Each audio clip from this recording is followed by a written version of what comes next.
नमस्कार, स्वागत है आपका। आप देख रहे हैं पूछता इंडिया। मैं हूं आपके साथ विवेक शांडिल्य। कांग्रेस सांसद और लोकसभा में विपक्ष के नेता राहुल गांधी आजकल अमेरिका के दौरे पर हैं, लेकिन हर बार की तरह राहुल गांधी का विदेश दौरा चर्चा में भी है और विवादों में भी है, और वो भी राहुल गांधी के बयान की वजह से। अमेरिका के बोस्टन में एक कार्यक्रम के दौरान उन्होंने भारतीय चुनाव आयोग को लेकर सवाल खड़े किए। इंडियन डायस्पोरा से, भारतीय समुदाय से बातचीत कर रहे थे। उन लोगों को संबोधित करते हुए उन्होंने कहा कि भारतीय चुनाव आयोग कॉम्प्रोमाइज्ड है। पहले आप राहुल गांधी का बयान सुनिए, फिर आज इसी मुद्दे पर बहस भी करेंगे और आगे की जानकारी भी आपको देता हूं। In simple terms, more people voted in the Maharashtra Assembly elections than there are adults in Maharashtra. The Election Commission gave us a figure, voting figure for 5:30 in the evening, and between 5:30 in the evening and 7:30 in the evening, when the poll was supposed to have closed, 65 lakh voters voted. Now, that is physically impossible to happen, right? Because for a voter to vote, it takes approximately 3 minutes, and if you do the math, it would mean that there were lines of voters till 2 o'clock at night voting all night, and this didn't happen. So we asked them, but look, evening, you have videography taking place, as if we ask. They not only refused to give us the videography, they changed the law so that now you're not allowed to ask for the videography. Rahul Gandhi के बयान के बाद BJP को मौका मिल गया। BJP ने राहुल गांधी पर फिर से हमले शुरू कर दिए और राहुल गांधी की अमेरिका यात्रा को भारत बनाम यात्रा बीजेपी बता रही है। बीजेपी सांसद समित पात्रा ने कहा कि विदेशों में जाकर राहुल गांधी भारत और भारत के महान लोकतंत्र को अपमानित करते हैं। राहुल जी अमेरिका में जाके इलेक्शन कमीशन को कॉम्प्रोमाइज्ड बताते हैं। वो कहते हैं कि महाराष्ट्र के चुनाव में जिस प्रकार का मतदान हुआ वो एक तरह से फर्जीवाड़ा था। मैं राहुल जी से पूछना चाहता हूं, राहुल जी, झारखंड भी तो उसी समय चुनाव हुआ था। क्या आपने इलेक्शन कमीशन के साथ झारखंड में समझौता किया था? विदेश की भूमि में जाकर भारत पर इस प्रकार हमले करने वाला राहुल गांधी याद रखे कि वो 50,000 की बेल पर बाहर है। राहुल गांधी के बयान से सियासी संग्राम एक बार फिर से तय है। बीजेपी पूछ रही है, क्या राहुल गांधी जानबूझकर विदेशी धरती पर भारत की छवि को खराब कर रहे हैं? क्या इसके पीछे जॉर्ज सोरोस है? क्योंकि पिछले कई सालों से राहुल गांधी ने विदेशी मंचों का भारत को लेकर इस्तेमाल किया है और कई ऐसे विवादित बयान दिए हैं जिसकी चर्चा हुई है, जिस पर विवाद हुआ है। इसलिए कई सारे सवाल भी हैं जो बहुत इंपॉर्टेंट है। सवाल यह कि अगर महाराष्ट्र चुनाव में गड़बड़ी हुई तो चुनाव आयोग के खिलाफ कोर्ट क्यों नहीं गए राहुल? हालांकि एक बात यह भी है कि चुनाव आयोग में शिकायत दी गई थी, चुनाव आयोग ने स्पष्टीकरण भी दिया। हारने के बाद चुनाव आयोग पर ठीकरा फोड़ना क्या कांग्रेस की आदत बन गई है और इसके लिए देश के महान लोकतंत्र को भ्रष्ट बताया जा रहा है, या फिर भारत के लोकतंत्र को या इलेक्टोरल सिस्टम को करप्ट बताया जा रहा है? गड़बड़ चुनाव आयोग के सिस्टम में है या फिर कांग्रेस के सिस्टम में? सवाल यह भी बहुत जरूरी है। और इन्हीं मुद्दों पर बातचीत करने के लिए आज हमारे साथ मौजूद हैं मोहम्मद अमीन, पूर्व संयुक्त निदेशक इलेक्शन कमीशन, विमल सिंह, प्रवक्ता बीजेपी, विनीत सिंह, प्रवक्ता एलजेपी, अनुज आत्रे, प्रवक्ता कांग्रेस पार्टी, यश भारती, प्रवक्ता समाजवादी पार्टी। आप सभी मेहमानों का बहुत बहुत स्वागत है। चूंकि मैं अमीन साहब को नहीं देख पा रहा हूं अभी, इसलिए पहला सवाल मैं अमीन साहब से ही करता। बहरहाल मैं अनुज आत्रे जी से ही शुरुआत कर लेता हूं। बकौल राहुल गांधी, अनुज सर, विद ड्यू रेस्पेक्ट, क्या हिमाचल, कर्नाटक और तेलंगाना में कांग्रेस के मुख्यमंत्री या फिर अलायंस वाली सरकार मुख्यमंत्री पद से रिजाइन करेंगे, सीएम? देखिए, सवाल मुझे लगता है ये बहुत वाजिब सवाल नहीं है। अच्छा, अगर राहुल जी ने आज एक कंसर्न शो किया है और कांग्रेस पार्टी बार बार एक किसी समस्या को उजागर करने का प्रयास कर रही है, तो हम भी अपेक्षा करते हैं कि लोकतंत्र के चौथे स्तंभ होने के नाते आपको उस मुहिम में साथ देना चाहिए, क्योंकि ये देश के भविष्य से जुड़ा होता है। कोई भी चुनाव हो, चाहे लोकल बॉडी का, निकाय का चुनाव हो, चाहे किसी विधानसभा का, राज्य का चुनाव हो या हमारे देश के जनरल आम चुनाव, उनसे देश का भविष्य जुड़ा होता है और उसमें अगर खिलवाड़ हो रहा है, और बार बार जब से ये सरकार आई है भारतीय जनता पार्टी की 2014 से, क्या कारण हो गए कि लगातार चुनाव आयोग की क्रेडिबिलिटी के ऊपर सवाल उठते हैं, और केवल सवाल बिना बात पे राजनीतिक कारणों से नहीं उठते हैं, सवालों के पीछे तथ्य दिए जाते हैं। न केवल कांग्रेस पार्टी बल्कि तमाम विपक्षी दलों ने जो है समय समय पर जाकर के चुनाव आयोग के साथ जो जाकर के गड़बड़ियों की शिकायत की है, लेकिन आज तक उसकी कोई सुनवाई नहीं हुई है। अगर राहुल जी ने ये मुद्दा उठाया है, ये मुद्दा आज नहीं उठाया, या महाराष्ट्र इलेक्शन होने के बाद से तभी से कांग्रेस पार्टी इस मुद्दे को उठा रही है कि आखिर क्या वजह है कि जो चुनाव आयोग से जब डेटा मांगा गया तो उन्होंने 5:30 बजे तक का बता दिया कि इतने वोट पड़े हैं, इतने % वोट पड़े और इतने लाख वोटिंग हो गई। लेकिन उसके बाद जब एग्जैक्ट फिगर्स आती हैं तो 5:30 से 7:30 बजे के बीच में 65 लाख वोट और बड़े हुए दिखा दिए जाते हैं कि इस 2 घंटे में 65 लाख वोट बढ़े। राहुल जी ने जो स्पष्ट सवाल किया है कि ये 65 लाख वोट अगर 2 घंटे में चुनाव आयोग कहता है पड़ गए हैं, तो एक नॉर्मल रूटीन में एक व्यक्ति अगर वोट डालने जाता है तो उसको 2.5 से 3 मिनट मिनिमम लगते हैं, 4 भी लग जाते हैं अगर थोड़ी लाइन ज्यादा हो। कम से कम 3 मिनट का समय लगता है कि जब वो बूथ पे अपने अंदर एंटर करता है, लाइन में लगता है, अपनी स्लिप चेक कराता है, और उसके बाद जाकर के उसके जो है चुनाव आयोग के अधिकारी उसमें लिंक लगाते हैं, फिर उससे साइन करवाते हैं, और उसके बाद स्लिप देकर के वो अपना उस पे बैलेट पे अपना बटन प्रेस करता है। ये मिनिमम प्रोसेस 3 मिनट का है। अगर ये 3 मिनट का मिनिमम प्रोसेस भी हम मान लें कि लाइन नहीं है, आदमी ने जाते ही वोट डाल दिया, तो भी 5:30 बजे से लेकर के रात के 2 बजे तक ये वोट नहीं पड़ सकते 65 लाख वोट। इसका जवाब अगर कांग्रेस पार्टी पूछ रही है कि ये 65 लाख वोट कैसे पड़ गए, इसका थोड़ा सा हमारे को ऑथेंटिक जवाब दीजिए, इसका कोई प्रूफ दीजिए। अगर वीडियो रिकॉर्डिंग कांग्रेस पार्टी ने मांग की चुनाव आयोग से, तो कानून ही बदल दिया सरकार ने कि वीडियोग्राफी ही नहीं होगी उसके बाद से। ये सब क्या दर्शाता है? और सबसे बड़ी बात देखिए कि जितने वोट महाराष्ट्र में पड़े उतने तो वहां पर मेजर वोटर हैं भी नहीं चुनाव महाराष्ट्र में, तो कैसे हो सकता है कि जो वयस्क लोग हैं, जो मेजर हैं, जो 18 साल से ऊपर हैं, उतने लोग हैं नहीं, उससे ज्यादा की वोटिंग महाराष्ट्र में होगी, उससे ज्यादा की वोटिंग चुनाव आयोग का डेटा बताता है। तो क्या इन सवालों का जवाब नहीं आना चाहिए? क्या इन सवालों के जवाब के पूछने का अधिकार कांग्रेस पार्टी समेत महाराष्ट्र की जनता और इस देश की जनता को नहीं है कि कहां गड़बड़ हुई है? अगर इस तरह से चुनाव जीते जा रहे हैं तो कहीं ना कहीं मंशा पे सवाल उठेंगे, और जो इस तरह के हथकंडे अपना करके अगर चुनाव जीत रहे हैं तो क्या वो देश की सेवा, महाराष्ट्र की सेवा के लिए चुनाव जीत रहे हैं? ठीक है सर, अपने मंसूबे पूरे करने के लिए जीत रहे हैं? ठीक है सर। अनुज जी, तो क्या राहुल गांधी को 2 सीट पर जीत मिल जाती एक साथ? राहुल गांधी बार बार चुन के संसद आ जाते अगर लोकतंत्र ही, चुनावी सिस्टम, माफ कीजिएगा लोकतंत्र बोल रहा हूं, चुनावी सिस्टम ही करप्ट होता, क्या कांग्रेस 99 सीट जीत जाती? क्या बीजेपी 239 पर रुक जाती?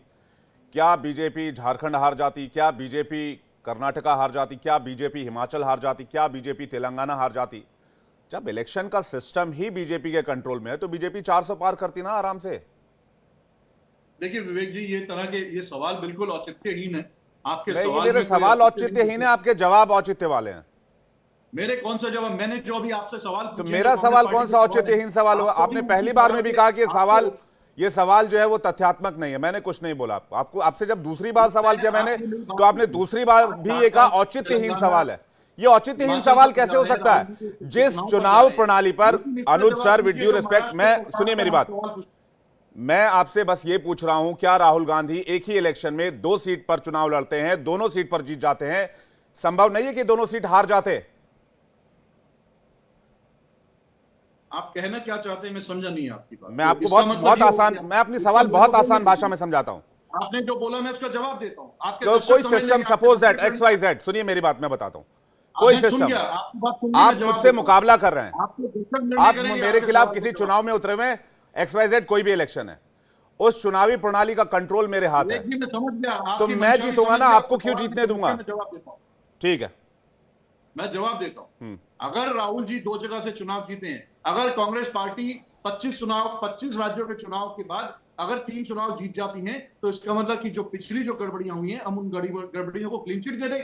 क्या ये जो महाराष्ट्र में जो गड़बड़ी सामने साफ तौर पे आई है, इस गड़बड़ी को आप क्लीन चिट देना चाहते हैं, या आप ये चाहते हैं कि 100 की 100% अगर गड़बड़ियां होंगी हम तभी स्वीकार करेंगे? ये कौन से सवाल हैं? ये कौन से जवाब है कि आप एक जगह तो जीत गए तो इसका मतलब 99 की जगह 99 की 99 ठीक है? अगर भ्रष्टाचार के, अच्छा ठीक है, चलिए चुनावी, चलिए लोकतंत्र माफ कीजिएगा, चुनाव आयोग अगर करप्ट है तो बीजेपी कम से कम 272 तो पूरी कर लेती। देखिए, बीजेपी 272 अगर पूरी नहीं की तो क्या आपने जिताने की जिम्मेदारी ली है उनको? आप ये बताइए कि जो नहीं, वो महाराष्ट्र में गड़बड़ हुई है, मैं कह रहा हूं कोई सिस्टम अगर मैं कंट्रोल कर रहा हूं तो मैं उसे अपने हिसाब से चलाऊंगा ना, या आपके हिसाब से चलाऊंगा। अगर कोई सिस्टम मैं कंट्रोल कर रहा हूं तो जाहिर सी बात है, आप झारखंड भी नहीं जीतते, आप हिमाचल भी नहीं जीते। बीजेपी आज थोड़ी है, बीजेपी 2014 से है पावर में। 2014 के बाद से राहुल गांधी के कैलकुलेशन के हिसाब से आपको एक भी इलेक्शन नहीं जीतना चाहिए था, आपके एक भी एमपी नहीं जीतने चाहिए थे।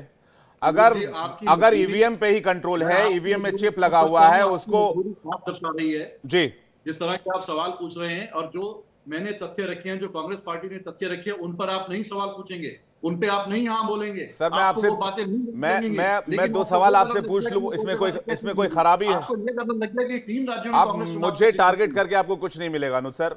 मैं बस आपसे ये कह रहा हूं 2014 के बाद जितने इलेक्शन कांग्रेस पार्टी ने जीते, क्या वो भी रिग्ड थे? मैं क्या बोल रहा हूं, देखिए आपके जो सवाल हैं उसका निर्णय आपके दर्शक करेंगे, क्योंकि जो मैं सवाल उठा रहा हूं, मैं बिल्कुल वाजिब सवाल उठा रहा हूं, और आप इलॉजिकल सवाल करके जो है उन सवालों को आप दबाने का चलिए ठीक है, आपके सवाल का पार्टी की तरफ उंगलियां उठ रही है, उनको आप प्रोटेक्ट करने नहीं, वो बीजेपी सर जवाब देगी। सर मैं कौन होता हूं इस मामले में जवाब देने वाला? और आप लोगों की पार्टी महाराष्ट्र चुनाव के बाद चुनाव आयोग भी गई थी। ये सवाल भी तो आप कांग्रेस, आप मुझसे सवाल कर रहे हैं। नहीं, वो तो मैं जो सवाल वाजिब होने चाहिए वो तो पूछूंगा ना सर। जवाब दे रहे हैं भाई, इस देश में सवाल पूछने से भी तकलीफ हो गई, बताइए भाई। आपके नेता बोलने से पहले क्या एक बार, 2 बार, 10 बार सोचते तो होंगे ना? 1000 बार सोच करके बोले। हाँ, तो फिर मैं उनके बोलने से परेशानी नहीं है, मेरे सवाल पूछने से परेशानी क्यों है इस देश में भाई? सवाल उठाया है उनके बयान से अगर आपको, उनके बयान से अगर किसी को परेशानी नहीं है तो मेरे सवाल से भी नहीं होनी चाहिए ना। महाराष्ट्र चुनाव में कांग्रेस के सवालों का चुनाव आयोग ने जवाब दिया था, मिलने के लिए भी बुलाया था आप लोगों को। मतदान डेटा में कोई विसंगति नहीं है, यह चुनाव आयोग ने आप लोगों को कहा था। सभी उम्मीदवारों के पास हर मतदान केंद्र का डेटा अवेलेबल है। विमल जी आपके आरोपों का जवाब देंगे तो ज्यादा बेहतर रहेगा। विमल जी, क्या इलेक्शन कमीशन कंट्रोल्ड है, करप्ट है और इलेक्शंस रिग्ड हो रहे हैं 2014 के बाद से? देखिए विवेक भाई, इलेक्शन कमीशन एक निष्पक्ष संस्था है और हमारे देश के अंदर जो है फ्री एंड फेयर इलेक्शन जो है बहुत प्यार से और बहुत सौहार्द से जो है देश के अंदर मनाया जाता है। हमारे देश की पूरी जनता जो है इस त्योहार का जो है आनंद भी उठाती है। मैं कहना चाहता हूँ, ये जो चोर है, ये चोर मचाए शोर। राहुल गांधी और उनकी माता श्री सोनिया गांधी, इन दोनों के ऊपर जो है नेशनल हेराल्ड के केस में जमानत पे 50,000 के मुचलके पे बाहर है। इनके पास जो है कि अब बोलने के लिए कुछ बचा नहीं है। ये दोनों लोग जो है करप्शन के मामले में इनके ऊपर जो है कार्रवाई हो रही है। आपने देखा अभी ईडी ने जो है चार्जशीट दाखिल की है और ईडी का गुस्सा जो है ये इसी पे जो है विदेश की धरती पे राहुल गांधी जी मचाते हुए दिखाई दे रहे हैं। ये जिस समय की बात कह रहे हैं अमेरिका में बैठ के, ये हमेशा से हुआ है कि राहुल गांधी जी ने बीच में जो है भारत जोड़ो यात्रा किया था, न्याय यात्रा किया था। अब विदेशी धरती पे जाके जो है ये भारत बदनाम यात्रा कर रहे हैं। जिस तरीके से आपने देखा कि इन्होंने जो है महाराष्ट्र के चुनाव में इलेक्शन कमीशन को घेरा है और इन्होंने कहा है कि फेयर इलेक्शन जो है महाराष्ट्र के चुनाव में नहीं हुआ है। मैं कहना चाहता हूं कि जिस समय महाराष्ट्र में चुनाव हो रहा था उस समय झारखंड में भी चुनाव हो रहा था। इनकी बहन प्रियंका वाड्रा जी जो है वायनाड से चुनाव लड़ रही थी और उपचुनाव जो है वो जीत कर आई है। क्या ये प्रियंका गांधी जी ने इलेक्शन कमीशन से कॉम्प्रोमाइज किया था या हेमंत सोरेन बताया क्या कि झारखंड का जब चुनाव हो रहा था विधानसभा का तो क्या हेमंत सोरेन ने जो है इलेक्शन कमीशन के साथ कॉम्प्रोमाइज किया था?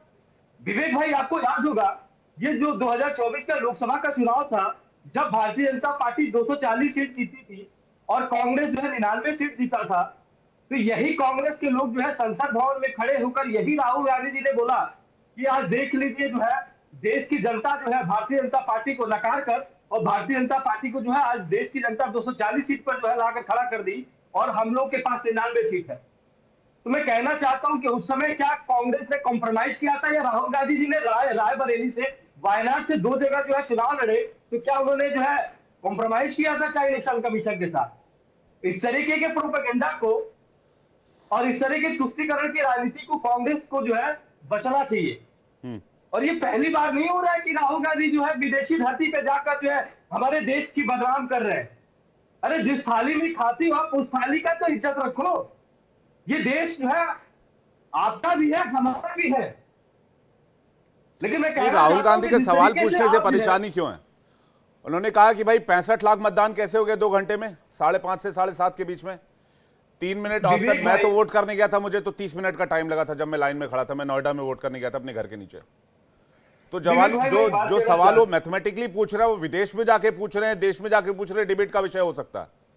लेकिन जो बात वो मैथमेटिकली पूछ रहे हैं उसका क्या जवाब है आपके पास? देखिए विवेक जी, मैं कहना चाहता हूं इंडिया डेमोक्रेटिक कंट्री है, सबका अधिकार है बोलने का, सबका अधिकार है सवाल पूछने का। लेकिन आप सवाल पूछते पूछते देश के खिलाफ बात करने लगते हैं। अरे आपको इलेक्शन कमीशन से जो है सवाल पूछना तो आप इलेक्शन कमीशन के पास जाते हैं और इलेक्शन कमीशन से सवाल पूछते हैं। आप विदेशी धरती पे जाके जो है देश की संस्था के ऊपर सवाल उठाते हैं। दूसरी चीज मैं कहना चाहता हूं, जब इलेक्शन कमीशन आपको बुलाता है, ये पहले भी बोलते थे कि ईवीएम जो है हैक हो जाता है, ईवीएम के अंदर चिप डाला हुआ है। इलेक्शन कमीशन इनको अपने पास बुलाता है, सारे विपक्षी पार्टी को न्योता देता है कि आप आइए और ईवीएम को हैक करके दिखाइए।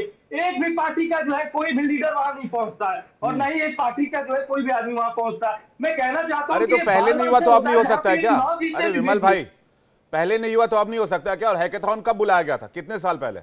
ये कोई आज की बात है? चुनाव आयोग ने उसके बाद एक बार भी हैकेथॉन नहीं बुलाया। बुला ले भाई, क्या दिक्कत है भाई? चुनाव आयोग के पास इतना बड़ा सिस्टम है, इतना बड़ा सिस्टम है चुनाव आयोग के पास, एक हैकेथॉन और बुला लिया जाए।